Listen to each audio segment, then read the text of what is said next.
Hello and welcome to Intuitive Journey with Desiree. I'm Desiree Holmes Scherini, your host. And today I'm so delighted to have Catherine C. Bastedo here as my guest. And I'm just going to read her short bio to give you a taste of who she is before we begin talking. So Catherine is a Reiki Master and has always been fascinated by birds. Over the last 15 years, Catherine has taught Reiki, including an intensive master program, led workshops and retreats, volunteered as a wellness coach for cancer survivors, and sat on the board of a nonprofit organization devoted to women's health. Sorry, I'm reading this. I'm cheating. She practices yoga and meditation and writes online articles related to the complementary health.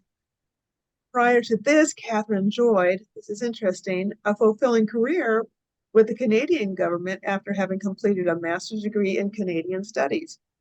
She was then appointed executive director of an international nonprofit organization that promotes and supports Canadian studies. So welcome, Catherine. So delighted to have you here. I find your biography very interesting that, going from, government and going from outside to inside, big to warm and cozy, I kind of in that feeling.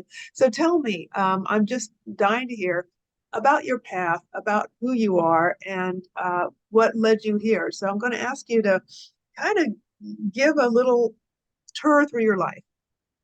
Well, thank you very much for having me, Desiree. First of all, I'm delighted to be here to share with you my newly published Bird Vibes meditation cards, and I'm happy to tell you about a rather tortuous path that I took to get here.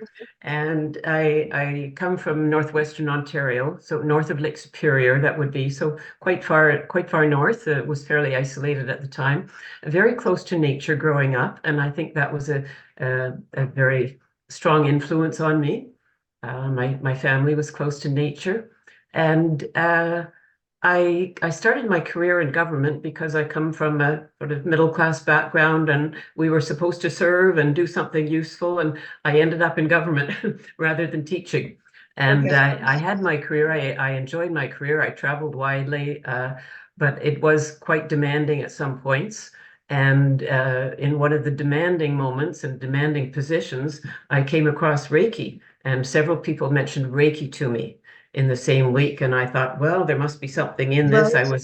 I think I've always been quite intuitive, so I was very open to it. And I started taking classes in Reiki. And then I decided, well, maybe I'll just leave this government position earlier than I had thought I would and start a business in Reiki and leading retreats and some of the things that you've mentioned.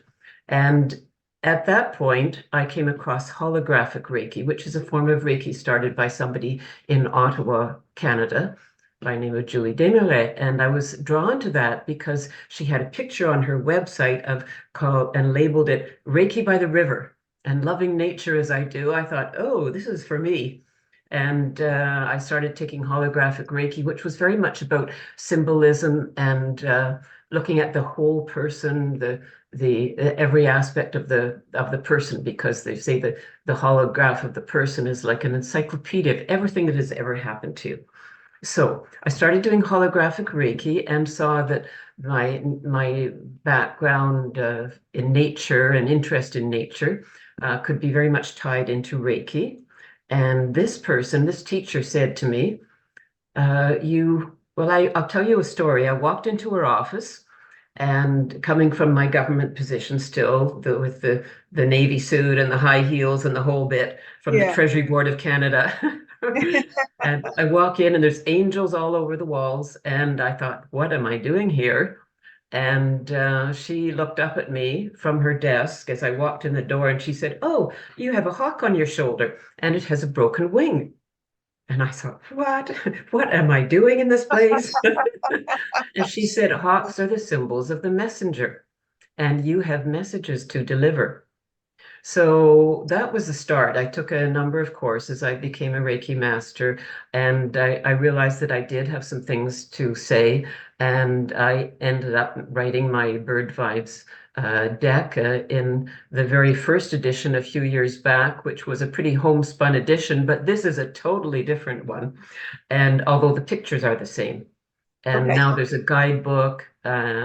It's very professionally produced by Beyond Words Publishing, and I'm beautiful really job. excited about the Yeah, whole thing. yeah, and I'm gonna after I get done with your trip down your path. I want you to talk more about that. So you left your position and moved into I took an early retirement, and I had worked for a number of years, so that allowed me to really do what I wanted to with my Reiki. And I opened up a part-time business teaching Reiki, running retreats, and doing some writing as well. And I studied a number of different kinds of Reiki after that. I'm also a Reiki master in Karuna Reiki, and I studied Jikiden and other types of Reiki. So it interest. just has been a very, very interesting path of along the lines of spiritual guidance and Reiki. And uh, yeah, so that's the short form. So when you're doing the Reiki yourself or working with other people, do you ever have that experience of that from the other side now that that first teacher did when she's like, oh, you have, this injured bird on your shin. Do you ever see or sense something about, do you think it honed your spiritual eyes, I would say, to see more than you would see? Do you ever kind of get that feeling from certain people or Because identify something like that? one of the things that she told me was that uh, intuition and Reiki is like a muscle, and the more you use it, the stronger it becomes. I have found that is very true. So the Mhm. more I studied Reiki, the more I did it, the stronger my intuition became. And there are various ways of using our intuition, whether it's by clairvoyance or clairaudience or clairsentience or claircognizance. Those are the four clairs, seeing, hearing, feeling, and knowing. And I think I was always a bit of a knower. I knew things, but I Mhm. didn't realize I knew them. And a number of people have told me they've come up through that path too. But as you develop your intuition, then the other ways of of understanding the world become strong as well. So yes, I did start seeing things during some of my sessions with people. When I started doing Karuna Reiki, it was less so because it's a different form of Reiki and a different form of energy. And I found that that visual side was not, the Reiki was just as strong and very beautiful. And I love Karuna Reiki, but it's not so much of a visual type of Reiki. So I've had the various experiences. And sometimes I even ask my clients, what would you like today? Would you like Yeah. this type of Reiki or another? And I use my intuition also to decide what kind of a session that this person should have. And it depends what they've come to see me for as well. Yeah. Sometimes people don't want to have messages. Sometimes they don't want to relive trauma. And Karuna Reiki is beautiful for that because it releases to spirit, to the energy around us, what we no longer need to carry without having to relive it. That's So so interesting to me because I am certified in Reiki, strictly Usui Ryoko.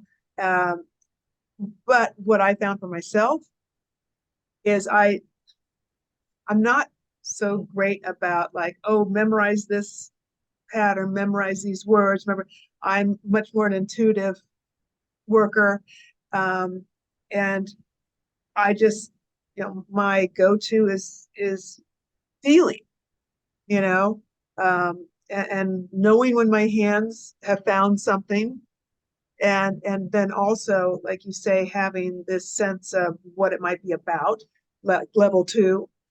So it depends, and so similarly to you too, as a hypnotherapist, when I have somebody come in, people say, "So do you use artwork with that, or do you do readings with that, or do you?" Um, and I say it depends on the client, right? Some exactly. clients really like lots of, you know, different pieces, and some just want to stop biting their nails, right? That's You know? exactly it. And Yeah. sometimes when it's summertime, not right now on today, when we're talking in January and it's very snowy and cold outside. But in the summertime, I do what I call Reiki under the pines. And in my backyard, I have a beautiful circle set up and some big white pines, red pines, and I do the Reiki outside. And it's very interesting because while and I'm talking more about classes now, when I have a Uh, small group and yeah. we get together in this circle under the pines, and it's very interesting to see all the birds that come by when we're doing Reiki. And sometimes I live near woods, so that sometimes there will be, a rabbit or the squirrels come by, the small animals and the birds. And it's just so much fun when I'm having a class to feel that it's as if the nature is drawn in by the Reiki, by the energy that we're doing. And in the Yeah. same way, I hold retreats in Northern Ontario in the summertime, and we do our energy work outside, and we bring the table outside for the Reiki, and it's quite amazing all how nature comes into the classes. I think that's absolutely true. And it's also so nice to um, get away from what, not just that it's something indoors, but what's indoors, all the wires and the, electricity and the, Wi-Fi or whatever, to have, it's almost provides, seems like a clearer channel for the everything to come in as well as be released without the interference. I think Absolutely. that just And sounds beautiful. Yeah. the retreats are held on an island, so we're surrounded by water, Wow. and on Canadian Shield, so that there's crystal quartz underneath our feet, water all Oh, around us. It's just full of energy there. that sounds amazing. I'll sign Mm. up. Where do I Yes. go? That just sounds so nice, so beautiful.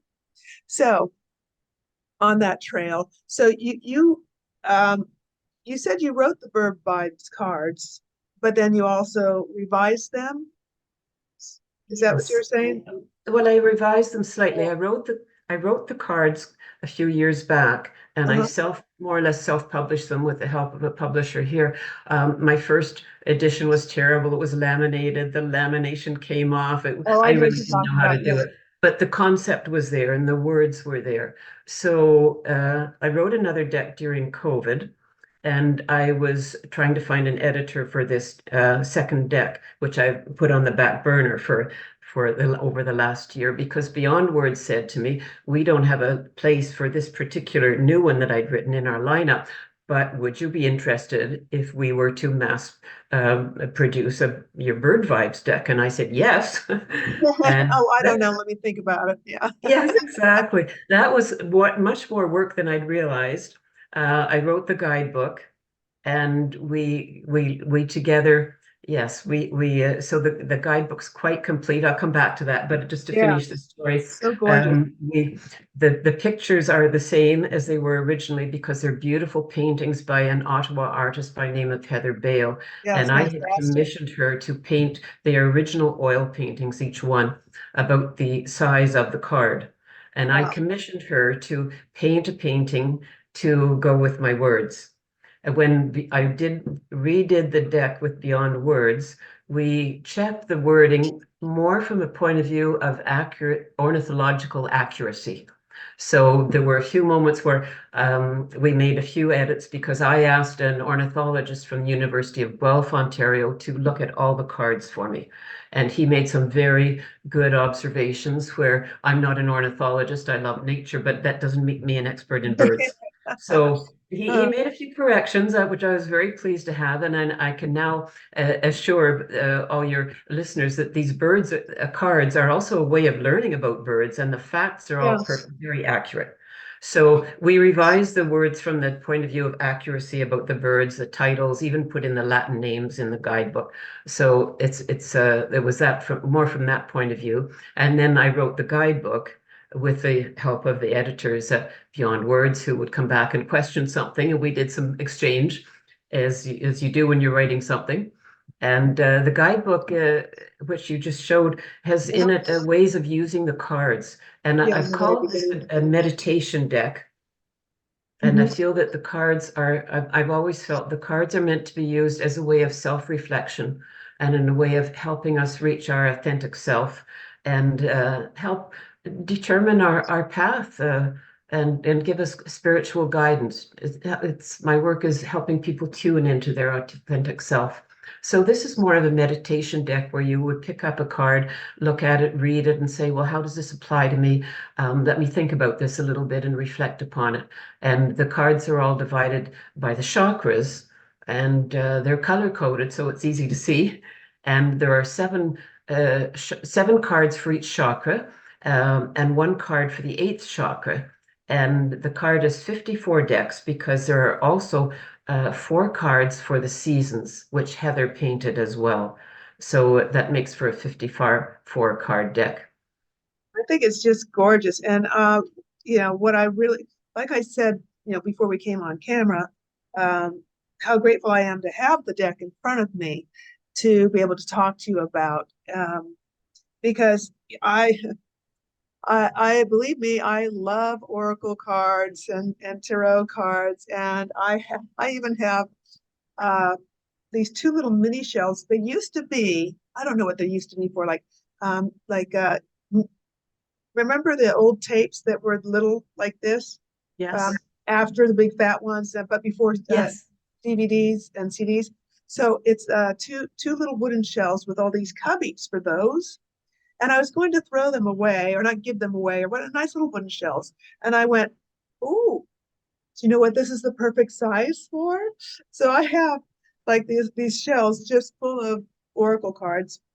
So what I, as an expert on oracle cards, as a consumer and user, what I really love about this, and I hope this doesn't sound like an infomercial, but I honestly do like them so much, on so many different levels. Like you say, that a lot of times the cards are usually just what's the message.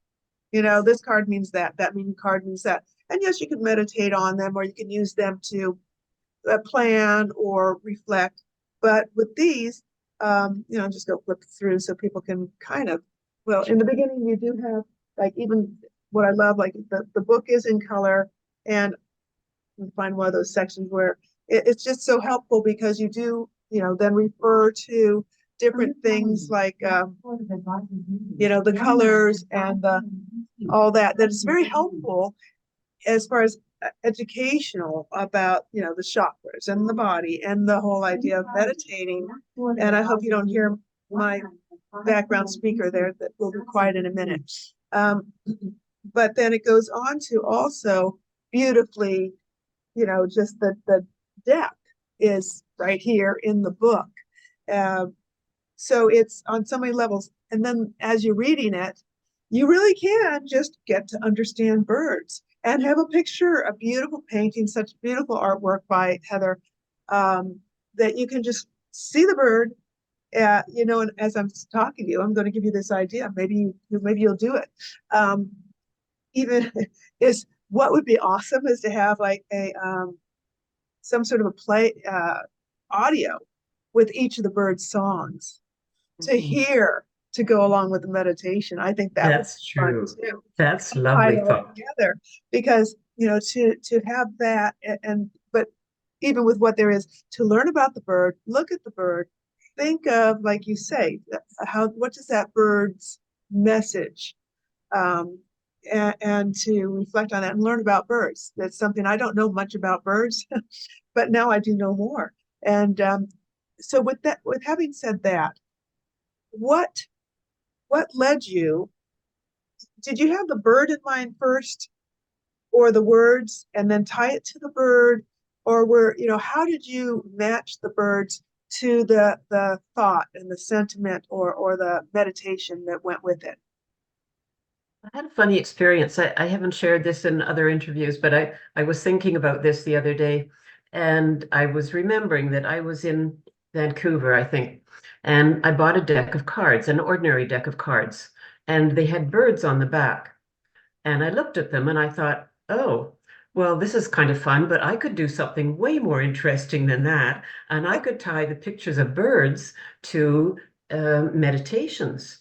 And I actually wrote the person or the company that had produced that deck of cards.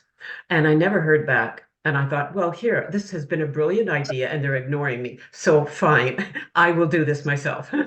And so I started writing about birds, and I chose the birds in different ways. Some of it was very um, logical, I guess I would say, and some of it was intuitive. It was a combination. So, and some of it was based in myth, in background, because birds have been symbols from time Yes. immemorial, and people associate hawks and eagles with the higher chakras, and people associate some birds with the grounding chakras. The ones in the middle were the trickier ones, the solar plexus and the sacral chakra. Those were a little bit trickier, but I went with various things. I went with the color of the bird. I went with the habit of the bird, which because all the birds have attributes and the chakras have attributes. And I thought, why not match up a little the bird attributes of the birds with the attributes of the chakras? So it was a combination of things. And when I was stuck, then I would say, well, please help me. I just asked for guidance. But I Yes. also had a criteria that was important to me, a criterion that I would have seen all of these birds. So every bird in the deck I have seen, and I have had some kind of an experience with each of the birds in the deck. And some of them are fairly common. You, at least in Central and Eastern North America, you could see a robin in your backyard, or a blue jay in the around you, or sparrow on the city street. So there are definitely some common birds in there. There are some that are less common, like the emblem of the deck of the eighth chakra, the snowy owl, which I've really only seen once, but it was memorable when I saw it, and the golden eagle, which flew right over my head, and some of the less common birds. I have seen them all anyway. That's great because that's a lot of birds. That's a lot of birds. Do you have a favorite card? Is there one that really, maybe the first one or one that really speaks to your heart that is your, favorite? Well, it might vary from day to day, but as you asked me today, Yes. it's a card that I picked out to talk to you about and Oh, to good. show your listeners. And it just partly because of a long walk, I took like a 2 hour walk this morning in the snow. And so, yes, it's the snowy owl. Well, and I did get to see out her window before we began. The snow's falling there, and I got rain, she's got snow, and it is beautiful outside. Maybe you'll see another one. But Maybe tell me about, they're not very common in the cities. I live near the woods, but in a city, they like open fields. And when I saw one, I was in a field north of where I live. I was driving along, and in fact, I tell this story in the guidebook because it relates a little bit to how I chose some of the birds. But I did see the snowy owl, and I was sitting in my car. It flew right over it. And this snowy owl is so large, with wingspan is about 5 feet, that wow, when it flew right close to the roof of the car, I ducked my head automatically, just right? thinking, whoa. And then I realized that the snowy owl was meant to be in my deck, and that I was meant to put a card in for the eighth chakra. So the snowy owl is the emblem of the card and at the front of the box, and that represents the eighth chakra. And the saying on the snowy owl, so it's card number 50, and the saying is, all things are possible. And I feel at the beginning of the year, it's a good card as well as we go forward. Shall I read the card? Please go ahead. Yes. Uh, so each card shows the color at the top, and we had some debate about how to show the eighth chakra, and they asked me what color it was, and I said, well, to me, it's mother of pearl. You can't really show mother of pearl iridescent on a card, but I think we got a pretty good idea of it with this creamy color. So this is the same as for another card. It might be a green for the heart chakra. But this one, so this is the color for the eighth chakra, and it says all things are possible.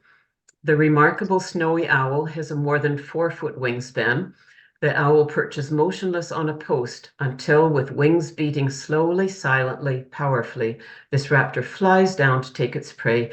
The snowy owl symbolizes pure potential. And I also pulled out to show you today because I happened to see it. This is a snowy owl feather. Oh, wow. People Beautiful. tend to give Bet me you had a things hard time related. plucking that off of him. No, kidding. Someone gave this to me. Oh, good, good. People tend to give me bird related gifts for some Of reason. course, right? And I bet someone you have gave a me lot of this. them now. Yeah, So it's a beautiful feather. It's just so silky, and that's not very common. that's neat. Very neat. So the paintings themselves, I'm an artist as well. And so the paint, what happened to the originals? Where are those? And what was how big were they? What were they like, 11 by 14 or No, no. 16 by When 20? there's a story. I had been looking. I had written my cards, my Uh-huh. text. I had been looking around to find someone to illustrate my deck. And I looked at some photographs I'd taken. I knew they weren't quite the quality, and they didn't really represent the birds either. And finally, I was talking about my difficulty of finding someone, and this person said, "Have you seen Heather Bale's paintings?" And I said, "No." And she said, "Well, they're at this little boutique." And so I went over to the store to look at them. Her paintings are this size. The Oh, originals are really? 3 by 4. Okay. So that, like I said, as an artist, I'm always curious, what's it look like? Yes. Because No, I know they're, that a lot of times, and if you look at the one of the cards of the seasons, you can see all the detail in the painting. And the original painting is about 3 by 4 inches, so they're quite amazing. and I So am delighted because what a beautiful, they render beautifully, as the same size. So that's just my artist person speaking, that they don't have to be huge and then be shrunk down, which that's a, kind of an artist thing. But a lot of times in illustrated books, they want them big so that you get the detail when it goes into the book.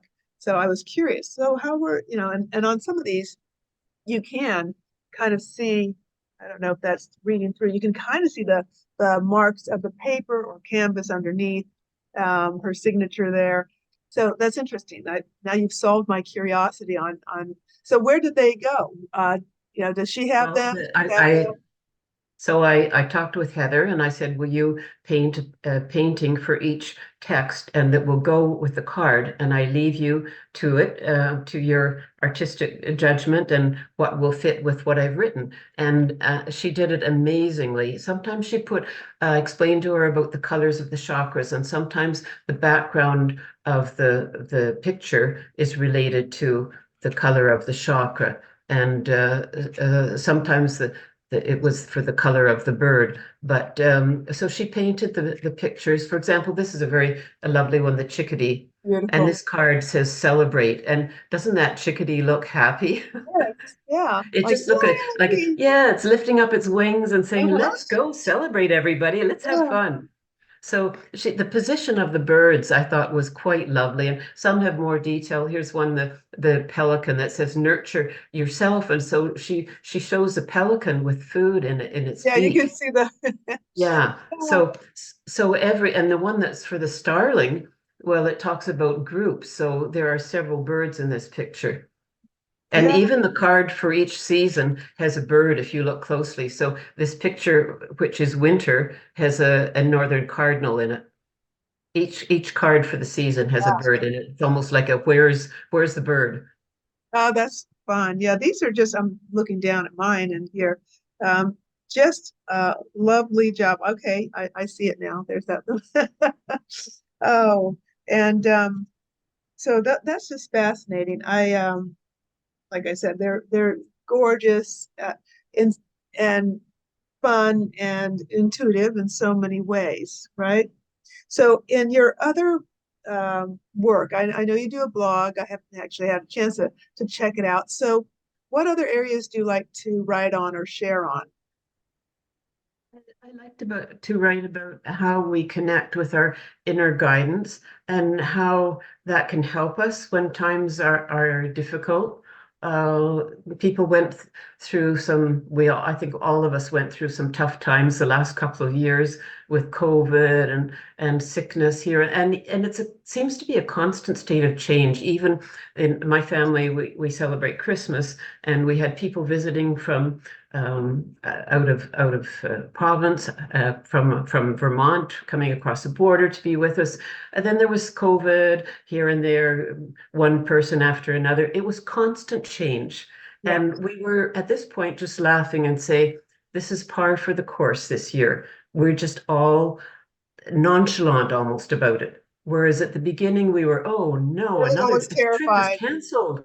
And now it's just, oh, another trip canceled, another, well, we'll readjust and we readjust and readjust and readjust. And I think it drains us a little bit. So I like to write things I like to write positive messages, and I Mhm. like to write positive stories and articles about how we can find ourselves. And sometimes I like to write about going for walks, and that's in my guidebook as well. The idea of going for what I call a joy walk, and Yeah. Yeah. joy seems to be coming up more and more now as people that I had this idea a while ago, and to me, a joy walk is where you go out, even if you don't feel like going out, and you You say, feel I'm going different to once you get out, right? Isn't that the exactly, truth? you make If you yourself get out the happy. door, yeah. That's so you go and you say, well, I'm going to find something joyful. And if you can grab a small child on the way, that's really handy too. But make sure you give it back after you're done with it. Yeah. Can I borrow your Pardon? truck? I have a park across the street from me, and I live in the city, but there's a little duck pond park, and it's called the Duck Pond. And so the the ducks are okay. They're little, they kind of do their thing, but it's full of squirrels. And if I remember to take a little, handful of nuts or a little something to share with them, that it is a joyful little experience. Like you talked about your circle and how they come around. I'm the most popular person in the park with the squirrels if I just have something. It's like, give it to one, and the next thing you know, they're all like everywhere. And I'm like, hi guys, or because they are city squirrels and very friendly, even if I'm just walking through the park to come home from the grocery or something, like they'll run up and look at you like, hey, what you got? And I'm like, I don't have anything. Hang on, let me look. And I'm like, I keep saying I need to put some in my purse, so I just always have some because they will Yes, come up and say, did you got something? exactly. And it makes you feel good, makes you Yeah. feel happy and joyful to see the animals coming up or the birds. And this morning when I was out for my walk, there weren't many people out, and because it was so cold.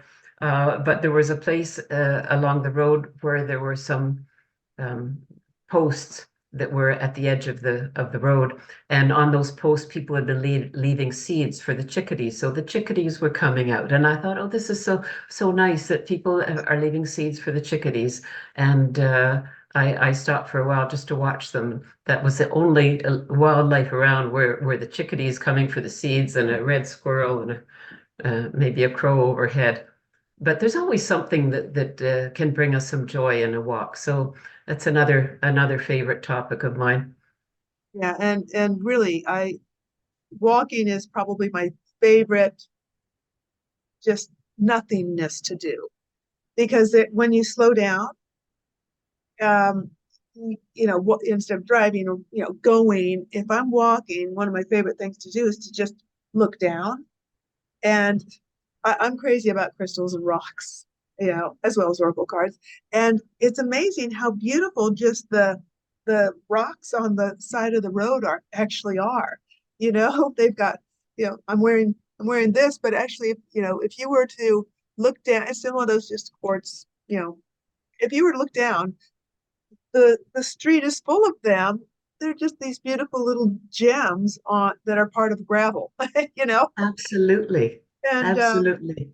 yeah, or just little tufts of grass coming up, and like you say, the animals kind of making their way here and there, and the trees and the bark and the all of that. We forget to just slow down and appreciate nature, And and I tie my cards into that too, Desiree, yeah, because I suggest that you could take a card with you on your walk, or you could look at you could take a quiet walk, as you say, and then come back and sit in a peaceful spot and choose your card then when your mind has calmed down.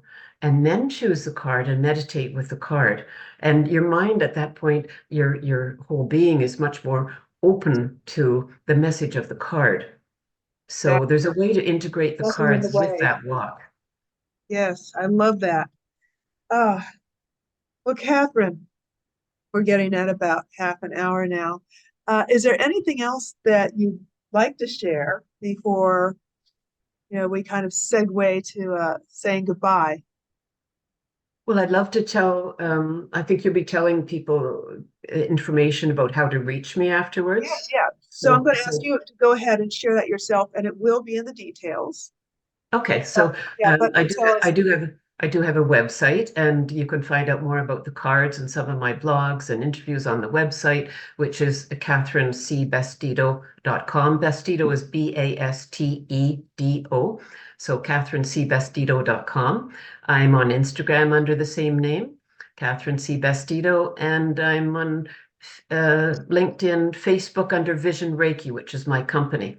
And if anyone would like more information about my retreats, which are given in Muskoka, Ontario, and these are for women only, I should say, and because of the nature of the old cottage where we go, which is Okay. open to the rafters. Mm. And but if anyone would like to know more about my retreats, then they can see some pictures on my website and email me, Catherine, at contact@catherinecbastedo.com, and I'd be happy to provide information. People come from various places for my retreats. And it sounds like a wonderful reason to go, the way you described some of this. And again, I'll just show everybody. I always go the wrong direction with this. There we go. The beautiful deck. They're hard, solid, smooth. If you like cards, we've already described to you why you need these. And yeah, and like I said, it's not an infomercial. We're not getting money for this. So I just really think they're gorgeous. Also a shout, sorry, Could I finish with a card that's calling to me? I was going to say also a shout out to the publisher because Yes. Beyond Words Publishing, nice job.